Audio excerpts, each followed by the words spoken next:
Well, we all know Tyrese has been in the news, for the last couple of years for his, his mental mishaps and all the things that he has going on, in his head. He's had controversy when he went to marry this racially ambiguous looking woman, Samantha Lee. He called her his black queen, and black women all over social media erupted and went crazy. They went crazy on Tyrese about that. But as things come out, it came out that Tyrese and his woman was having some real serious problems behind closed doors. And when the baby turned 1 year old, she packed the baby up and rolled out on Tyrese. But now she was on a show a couple days ago where she was talking about knowing what she know now, she wouldn't have left her marriage, and was saying that it wasn't about cheating and all these different things, and she was impulsive and she made the decisions that she regrets. So let's check out what she had to say, because Tyrese came under fire, man, from a lot of women, from this. But now she's backtracking from this and saying that she didn't do it. So let's check this out and we'll come right back. I had different people in my ear at that time. I would not have made that decision. No, I wouldn't. And that's the truth.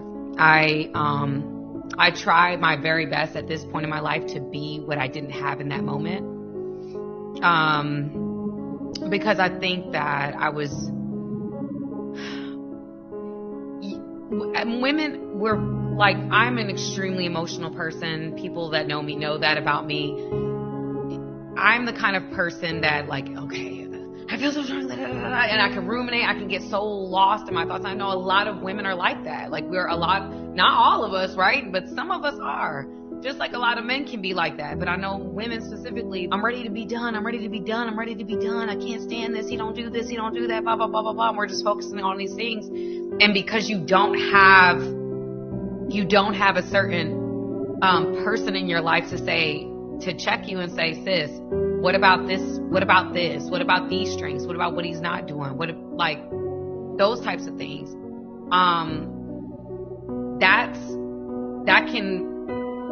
That can get you thinking about the positive aspects of this person that you may not be thinking about when you're upset. You're only thinking about what you're mad about. You're not thinking about all the other positive aspects of this person. And so in those moments, you need somebody to be the person for that person. Yeah. Me and my wife was having a conversation about this, and I've been telling everybody for the last 5 years about the 2030 plan and how they seek to eradicate marriage. We're coming into the time of automation. They don't need you to make families no more. They're making it virtually impossible for men to be in marriages and making it unfair. And the people are like sheep. You just fall for everything that the powers that be is doing, because you don't keep your eye on the prize. You don't pay attention to what's going on. So they're pushing all kinds of letter groups out in front that don't produce families, and they have the automation where they don't need you to make babies. So they're going to put marriage and relationships on the back burner, and everything is I, me, I, selfishness, me. And this is the world we live in. But Tyrese responded to Samantha Lee's claims, and he had a lot to say. And let's check out what Tyrese had to say about this, because it gets interesting. Because, like I said, me and my wife said she felt that way, that she should go down to the courthouse and give everything back and apologize to her husband, if she, based off of what she's saying. But let's check out what Tyrese had to say. Hold on. Look, man, I was not going to respond to this video of my ex that's now gone viral. She is loving it. Congratulations, you went viral again over something else that you said, because you're trying to build up your YouTube page and get your followers up. Listen, man, listen. If you had people in your ear that influenced you into leaving your husband and your 1-year-old child, your innocent 1-year-old child, we both were divorcee kids, grew up in toxic environments, torn in between our old family, new family, stepfather, stepmother. That's a life that we both lived. And you packed up a 1-year-old, put a COVID mask on top of the Ring cameras, and I was literally in an airplane on my way home to fight for my marriage and my family. You're heartless. None of your friends recognize you. This is all about money. If you had friends in your ear, you're lying, you're gaslighting, you're playing. The only person that was in your ear was your mama. Her name is Patricia Randolph. You didn't have people in your ear. The amount of people that was supposedly in your ear, you also had a whole lot of people like Aventer Gray, Taffy Dollar, Creflo Dollar's wife, who married us. You had a whole lot of people in your ear telling you that you're about to do something stupid, impulsive, and y'all are actually not going through anything that would make you want to leave your husband. Let's go even further. When Aventer Gray and Pastor John Gray were having their own marital issues at the time, you arranged a therapy session with Aventer Gray at our house. And when she walked out of her therapy session, she walked into the foyer where the Bumblebee is, and there was 50 boxes with like 7 or 8 people there packing up all the shit to leave the house. And I was in an airplane on my way home to try and fight and save our marriage. So if you had people in your ear at the time, they must be still in your ear, because you're still trying to get $20,000 a month for a 5-year-old. You make $160,000 a year on your own. This is all a game. You're clout chasing. You're something that I don't even know. A simple woman, not into materialistic things, don't care about fame and mansions and popularity. You're everything that you told me and all of your friends and loved ones that you wasn't. If you wanted to be famous, boo-boo, that's all you had to say. You didn't have to play this game that you wasn't. Now you out here playing on single mothers and their emotions, playing on women that are actually in abusive relationships and fucked up marriages that are toxic and dark and dysfunctional. That's not what that was.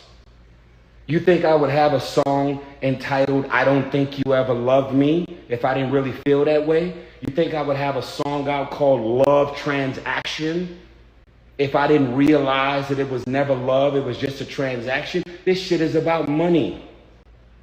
You've hired 3 law firms trying to fucking suck me dry. I'm approaching $1 million in legal fees, and we had a prenup. You already tried to ask me to come back. You already tried to reconcile. I told you I was in a relationship with Zelly, and I was not willing to go and break this off or cut this woman off because you decided to wake up on a Wednesday and come back and play in the sandbox. Everything about the way you left me was heartless. It was evil. You never considered me, your marriage, and let alone your innocent 1-year-old child. She had to celebrate her 2nd birthday apart. And if you really are really suddenly caring about the effects that you've had on me and your family, why don't you sick these fucking lawyers off of me? Call your lawyers right now and tell them that everything that you're still trying to get right now, you don't want it no more. $20,000 a month for a child? Our prenup says no alimony. Our prenup said everything that the prenup said. You're trying to crack the prenup. And it's been 3 years of it. I should have never hired a fucking attorney. I had a prenup. Everything that I was supposed to give you in the prenup, I gave it to you. You want more. And it's been 3 years. I've moved on. I'm with Zelly. You moved on. I don't even want to tell niggas the first nigga you started dating when we broke up, because you're going to go viral from that. If I were to tell niggas who you started dating as soon as we broke up, you would go viral from that. All you want is attention. You want Facebook followers. You want Instagram followers. You're trying to be a life coach, and you're trying to get niggas to drink the Kool-Aid. You fucking with a real one right here. Everybody can see through your bullshit. I may be alpha. I may be loud. I may appear to be a narcissist, as some niggas would say in the comments. Girl, you was good to leave that nigga. He's a narcissist. No, she's a fucking narcissist. Not only is she a narcissist, but she's a sociopath as well.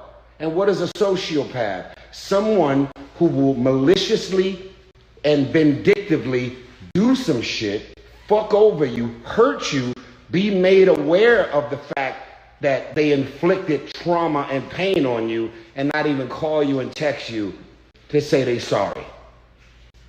Did you think about the effects that it was going to have on me or our innocent child when you left me the way you did? Did you think about anything? No, it's all about Samantha. So now, go ahead and chase whatever career you're trying to chase. Go ahead and go viral. Go ahead and keep doing your goofy ass podcast and Miracle Mondays and whatever the fuck else you're trying to build. Over here, I don't want no one to confuse me releasing songs the way Adele released songs about her ex-husband, the way Jasmine Sullivan and Mary J. Blige release songs about their exes when they get cheated on, lied, get fucked over, when they go through painful relationships that come to an end. I don't want no one to confuse me releasing songs, singing about how I feel about Samantha with confusing me wanting this woman back. If I wanted her back, I would have got her back. I don't want Sam. She may be saying that she was thinking about, no. If you had people in your ear when you left me, those same people are in your ear 3 years later because the fucking lawyers are still on my back every day. Go sell this shit to somebody else. Look at every interview I've done, from Sway in the Morning to the Breakfast Club to everything that I've been posting and everything that I've been saying. And if you don't like me, nigga, I don't like you. I don't need none of you women in my comments saying they like me. I don't care to be liked. I got my heart broke. I was married. I was with this woman for 5 years. I never cheated. I got more access to pussy than most niggas I know. I was a good man, a good husband, and very, very focused on my family and my children. And the $2,500 or $2,600 that I was giving Samantha, since she decided to leave me, I was giving her that for 2 years straight without a court order. Find another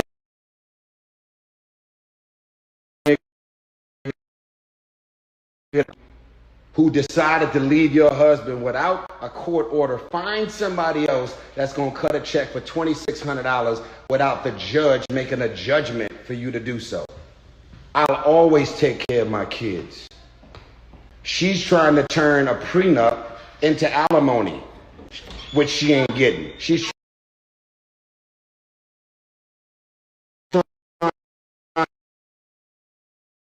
not getting. She's trying to get something that she's not getting because the prenup is protecting me. Dad. And she's, yes. Lower your voice, sir. Okay. So at the end of the day, man, listen, I am not here to have any of y'all to keep drinking the Kool-Aid. Y'all are going to have to fucking wake up and understand that when relationships and marriages ends, contrary to what the world believes, it ain't always a cheating man who's verbally and physically abusing you, fucking over you, doing something. It's very simple. If it ain't about Samantha, it ain't about nothing. I guess being in a relationship with a big personality and the entertainer, which she signed up for, made her cave. Slowly but surely cave. Her mama was the one who was like, oh, we did it. Like, we hit the lottery type shit. Gas the her mama was. And then her mom got threatened and was insecure about the marriage and the relationship that we have.